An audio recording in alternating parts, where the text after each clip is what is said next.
on your screen, you'll see that presidential aspirant of the Azimio la Umoja One Kenya Alliance, Raila Odinga, has made his way to the All Saints Cathedral. He's just about to getting into the church so that the procession and the prayers can begin.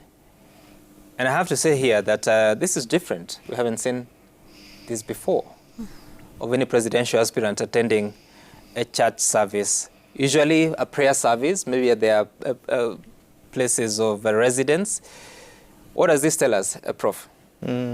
Well, there has been a lot of, how do I say it, regionalization of our politics. In other words, the line between the secular and what you'd call the church, or the domain of faith, is being blurred by this particular campaign, because there is a lot of, throwing mud at others, saying they are not God-loving, they are not very church-going, they are not like this. And the church has become a big issue. Whether you attend, whether you contribute to the church and all that, is beginning to become a kind of a condition. It's not part of what IEBC is looking at, but it is what, getting to the public domain as a qualification as to whether you are electable or not electable, whether you're a good candidate or not a good candidate. So church going is a big issue.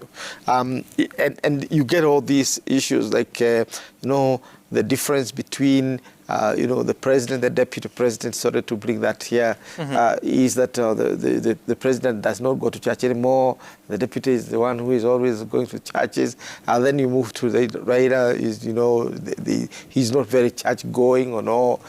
Is he an atheist and that kind of a thing? Or Kalonzo is very is church-going and all that. Mother, is he going? There is a lot of judgment about the church, and therefore it's important strategically to clear that handle by saying that you are capable of going to church.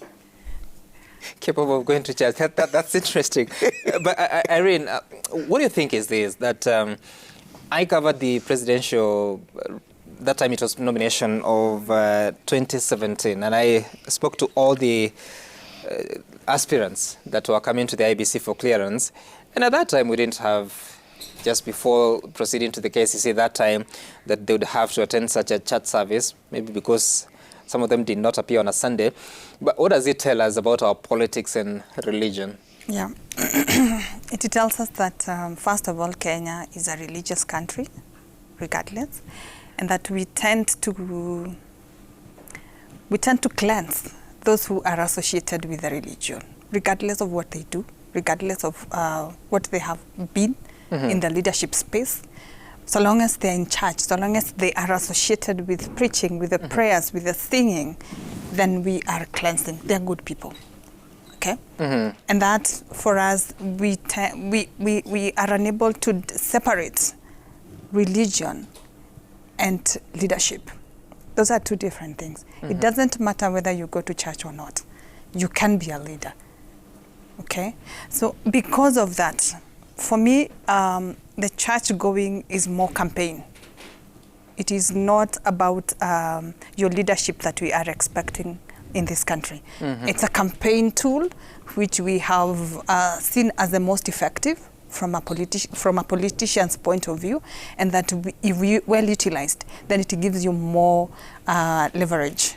So for me, this is more campaign than it is about religion, than it is about. It is a space that people feel comfortable, that you are associated with us because you come to church. We don't necessarily look at what you do after church or even when you live there. So for me, it's... Or even what you say. Yes. It is a campaign from the politician, but also an empathetic point from the voter. Okay.